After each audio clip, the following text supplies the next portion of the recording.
Welcome to The Art of Medicine, the program that explores the arts, business, and clinical aspects of the practice of medicine.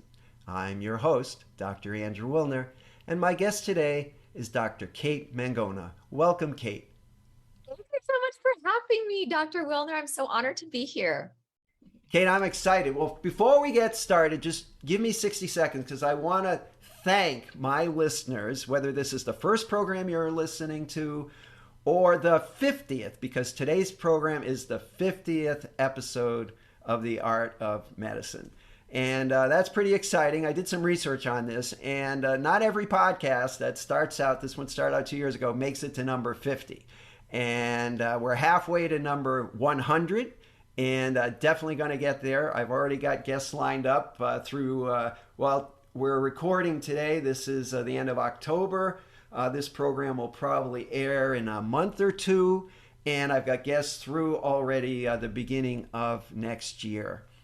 Wow. And also have an interest in, diversity and inclusion. And I looked at the list of my 50 guests, and there's women of color, and there's writers, and there's financial people, and spiritual people, and wellness people. And I feel like I'm on the way to accomplishing my mission, which is to talk about the art of medicine and really get a breath of all the talent that's out there. So, no pressure, but you're number 50, Kate. So, I So exciting. guarantee that this is going to be an interesting and exciting episode. So, probably I don't even have to say why you're here. You just tell me a little bit about yourself, and it's going to become clear. For sure. Okay. So I am a pediatric radiologist and I am married to a pediatric radiation oncologist. We have three young children, four, two, and a baby and a poodle. And I am passionate about helping women physicians fight less with their spouses, love more, and invest smarter. And I do that on my podcast, Medicine, Marriage, and Money, and in my coaching program. And I just have a real passion in life for relationships and communication, and which I know we may or may not be talking about, and dancing and just connecting, like right, human connecting, love and connection, growth and contribution, what it's all about. So you're obviously a high achiever and a high energy person. I guess the first question that would come to my mind is, and I'm sure people ask you every day, is how do you find time to do all of those things and not have, lines under your eyes and bags under your eyes like most mothers of three children? So, Okay, well, I'm so glad you asked. And by the way, um, yeah, I guess I didn't even think about the bags, but to be honest, I just do things. I just, think and share, think and share. Nothing has to be perfect, right? Like if I wanted everything to be perfect that I did, nothing would get done. Like, look, here today, I'm not even wearing any makeup because I didn't schedule time in my morning to put the makeup on. I could have done it, but instead I held my baby, I nursed my baby. I did a coaching session. I did another podcast interview, and I messaged with my admin about some pediatric radiology stuff because today is actually an admin day. So today I do, when I'm not coaching and podcasting, I do my admin stuff on Wednesdays. So I just do a little bit of everything. And of course, as physicians, we're like, well, no, you have to be perfect. It has to be A plus plus, right? And of course, when it comes to patient care and treating our patients and how I read my scans, the diagnostic scans, the CTs and MRIs and X-rays, that is different, right? And that is something I have perfected or tried to perfect over the past, what has it been, like 12, 15 years of my training and career, and things that I still will ask my colleagues questions if I have answers. But everything else, it's just for fun. And don't get me wrong, I love my career and it's for fun too. But everything else, nobody's gonna die, right? If my podcast is not perfect, if I'm coaching my client and whatever they're getting in that moment is is exactly what they need to get. And the same thing for me. However many hours I have to spend with my children at night is going to be the perfectly imperfect amount of hours that I need to spend with them. And so, how am I going to just create the presence that I want, the mindfulness that I want around that? Maybe if it's an hour or 2 hours, And so I just do. You just think and you share and you connect. And because I get that question a lot actually. And I actually have been thinking about it this morning. Um, and it's just about being present and connecting and thinking and sharing. Wow. Okay. Well, I'm not sure how to translate that into my day to day, but it seems that it works for you. So that's already a great start. And I think, I'm a neurologist, and neurologists are probably pretty guilty of trying to be perfect and very detail oriented. And I do pride myself on that, certainly in my work, and it carries over to other things I do. But I kind of like that, release. It's like, well, it doesn't have to be perfect. I would say I rarely say that about anything. And it does make life a little more difficult, when you're trying to make it perfect. Because, I mean, anyone with any sense will tell you that people are not perfect, right? As much as we may all try to be, that's kind of doomed, right, to failure. So that's not a good goal, at least not an achievable goal. And maybe near perfect isn't even worthwhile, right? Why even bother to be, perfect? So that takes a lot of pressure off. I When you're wanting to help people outside of medicine, who's waiting, like who's watching for you to be perfect, right? Like there's always going to be haters, or there's always going to be trolls that will nitpick every single thing you do. If you're big enough, you're going to have those people in your life. And so that's when we say congratulations, you've made it. So, but you have to do things because they're fun and enjoyable and they're helping people. If you want to help people, the more things that the less perfect you are at things, I think the more people you can help because you're kinder to yourself, you have more self-compassion, you're more loving to yourself, and then it becomes easier to be more loving and self-compassionate for other people. Now, I know you're a certified life coach, right? Is that correct? Yes. Now, did you learn this philosophy when went to coaching school, or were you just kind of born with it? Oh no, I was wanted to be a perfectionist. Okay, so I guess I've learned it over my life. I was a crazy perfectionist, I would say, in high school. And then I learned in medical school, it didn't always work that way. Like if I wanted to be depressed and sad in my dorm room all the time studying, okay, that's how I could be perfect, but it wasn't fun. So I think before coaching, yes, for sure, I started letting a little bit looser, but I never really focused on it so much until I did go to coaching school and realizing what it all meant, like what the story of my life has been, and then how to move forward from that, how to achieve more, right? How to be more successful, how I can be more successful and help more people, and what that looks like. So it certainly helped 100% realize what is perfectionism and how is it getting in my way and how I can break free from that. Okay, so give me a window into your week's calendar. How does it all balance out? Okay. Today's Monday, wake up. I mean, are you one of these people that wakes up at 4 a.m., you run a marathon, then you come back and make breakfast with the family? I mean, how do you do all that? No, my power morning routine is to wake up and breastfeed my newborn. I mean, and I've been doing that for like 4 years, right? Because I have a 4-year-old, a 2-year-old, and a newborn. So it's pretty much been like that for the past 4.5 years. Um, and and I do always kind of take a second to regroup and ask myself what I'm grateful for today, and then what kind of things I'm going to accomplish today that are going to get me closer to my life goals.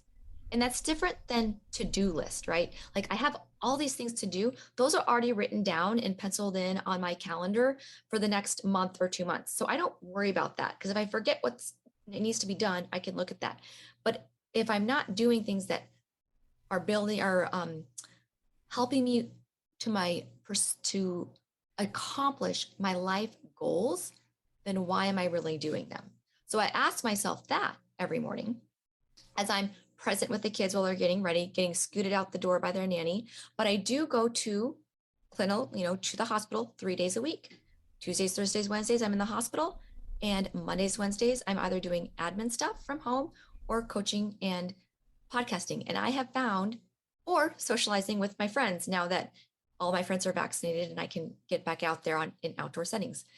I have found that this is kind of just the perfect balance of what I need in my life right now. Not to say this is not going to change in a week or in a month when one of my kids no longer wants to sleep through the night. Like I still do wake up multiple times a night. So, and I am not running marathons. I used to be a crazy, serious about Pilates and yoga. And then before that at the gym all the time, but these things change, but I don't beat myself up about it, right? That I don't make it to the gym every day anymore. I just know someday I'm going to get back at it. When I can get out and walk, I will. Um, so I guess it's constantly changing. So it's hard to say that I have a set routine every single week or every single month, especially when I have young kids that are changing all the time. Now, I did hear a word there that I want to repeat, and that was nanny. Yes. Oh, So yes. you Yes. you're not trying to do everything by yourself. This is exactly it. I ask for help. And I think once you have three kids, that's becomes so easy. You're like, give me all the help. Like, you want to help me? Yeah, come over, come help. Like when I had my first baby, I could do it all myself. No matter if I didn't have time to spend with my husband or not. I quickly realized when I had the second child that I needed to start asking for more help. We even had an au pair for an au pair for a year who lived in our home. But right now, our perfect situation is a nanny. She's worked with us for about a year and a half. She happens to have three sisters, two of whom babysit for me regularly on the weekends. So I welcome the help and I don't consider her interfering with my life or raising my children. Like I am still there, but she helps get all the stuff done, the stuff that's not enjoyable to me and enhances everybody's life, mine, my children, my relationship with my children, my relationship with my spouse. All right, I'm going to ask you a sensitive question just to kind of put all this in perspective. If I had your husband on the show Yes. and I asked him, do you think your wife has a balanced routine? You know, and has achieved, work-life balance as well as a human being can, which Yes. she seems to think so. Does he think so too? Oh, absolutely. I'm sure he wishes he could be me sometimes. What I mean by that is, since I'm a radiologist and I am able to leave my work list and somebody else will take over it, I am able to cut down my clinical. Like it was very easy for me. I mean, I did put in my notice like a year and a half ahead of time that I wanted to go from 1.0 FTE to zero point 0.7 FTE, but that was just a very easy switch. Mentally, it was very difficult for me. Hmm. Like I had to overcome a lot of hurdles of what that meant to become a part-time physician, which is not something I ever thought I would be, right? Who goes to medical school wanting to be a part-time physician? Like I am still a physician though, and I still give my patients and my scans 100%, and my residents, my fellows to educate. But so that was a mental hurdle, but it was a very easy switch for me. For my husband, that would be way more difficult um, for various reasons. But he has a clinical practice where he's following patients. Yes. And well, I've been in that situation myself because I'm a writer. And when you're a writer, even without a family, work life balance is impossible because, I'm a full time physician, but writing is also a full time job. So it's immediately an impossible situation and a dilemma. But I tried to sort of take a half day off from my clinical practice years ago. It never worked out. I had the quote the afternoon off so I could at least catch up so that when the weekend came and I would write, I'd a whole weekend gone by.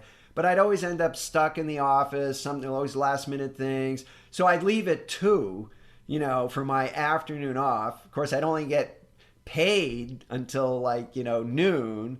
And by the time I got home, and settled down, it was 3 o'clock. So I had 2 hours to myself on my half day, off. So that doesn't work in clinical practice. Unless Well, we could talk about locums for a minute. Locums is a way to throw yourself in there full time and then take a break. And I did that for many years, and that actually worked for me. But I appreciate your husband's situation because you take Thursday afternoon off. I mean, doctors used to take golf days off. Those days are gone. There's always an emergency. Somebody wants something. There's charts to sign. There's meetings. There's patients in crisis. There's a new technology. I mean, it is 24/7 if you're involved with a hospital. And then, of course, if you're in private practice, there's the whole business aspect that never stops. Exactly. So, there's something to be said for radiology. Oh, exactly. Because he's in private practice and I am academic, I am working for somebody else. So hugely different. I'm going to ask you one more question. I was looking at, your bio notes, and there's this line of things, that you discuss. And one of them says, I'm going to read it. Why communication is not the key to a successful marriage and conflict resolution skills.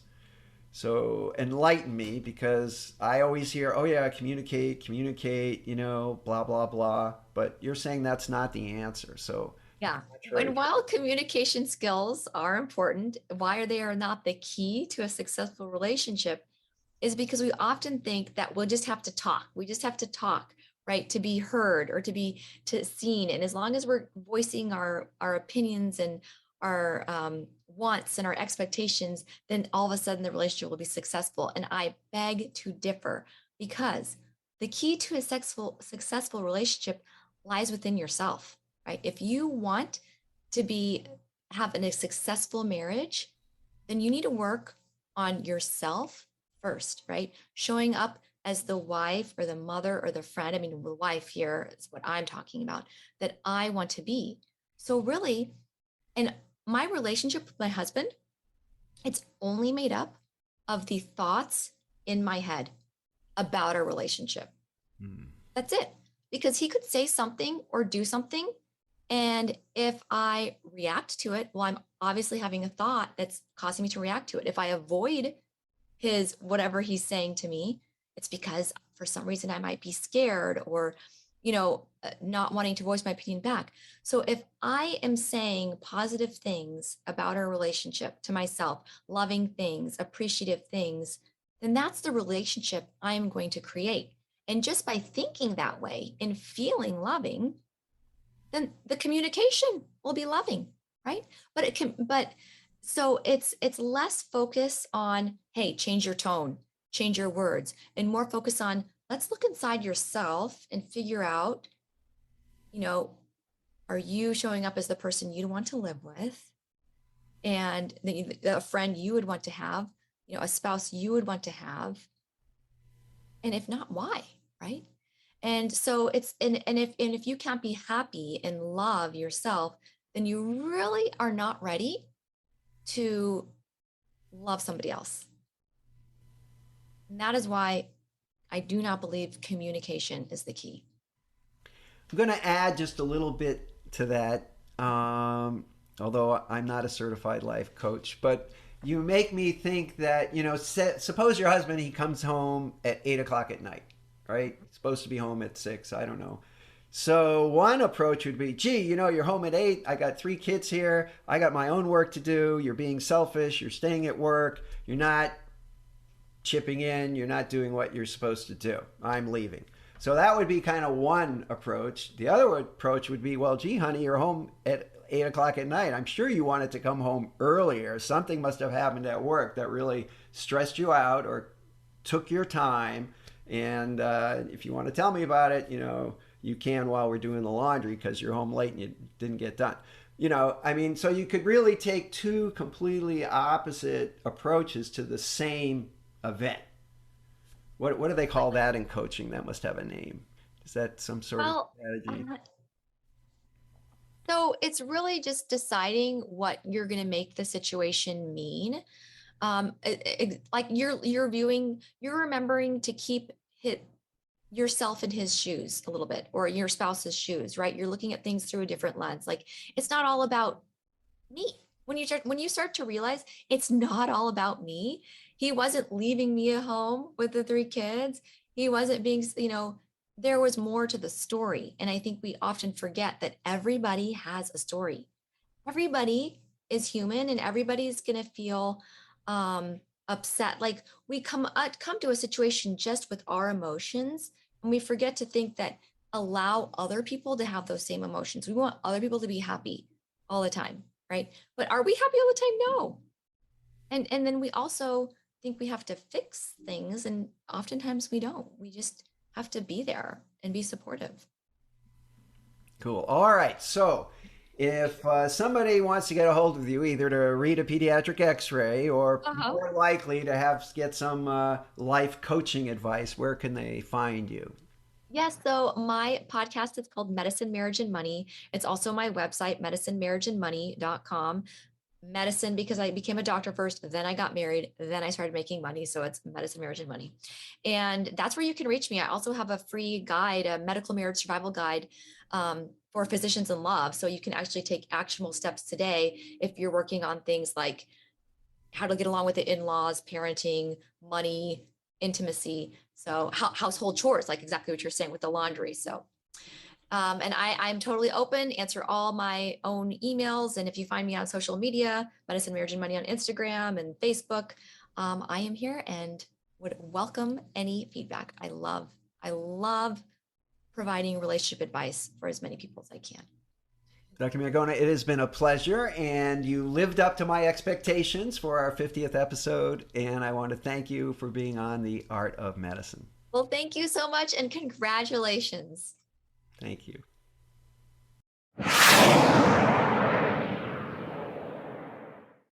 This program is hosted, edited, and produced by Andrew Wilner, MD, FACP, FAAN.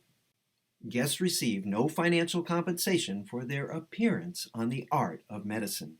Andrew Wilner, MD, is Associate Professor of Neurology at the University of Tennessee Health Science Center, Memphis, Tennessee. Views, thoughts, and opinions expressed on this program belong solely to Dr. Wilner and his guests and not necessarily to their employers, organizations, or other group or individual. While this program intends to be informative, it is meant for entertainment purposes only. The Art of Medicine does not offer professional financial, legal, or medical advice. Dr. Wilner and his guests assume no responsibility or liability for any damages, financial or otherwise, that arise in connection with consuming this program's content. Thanks for watching. For more episodes of The Art of Medicine, please subscribe. www.andrewwilner.com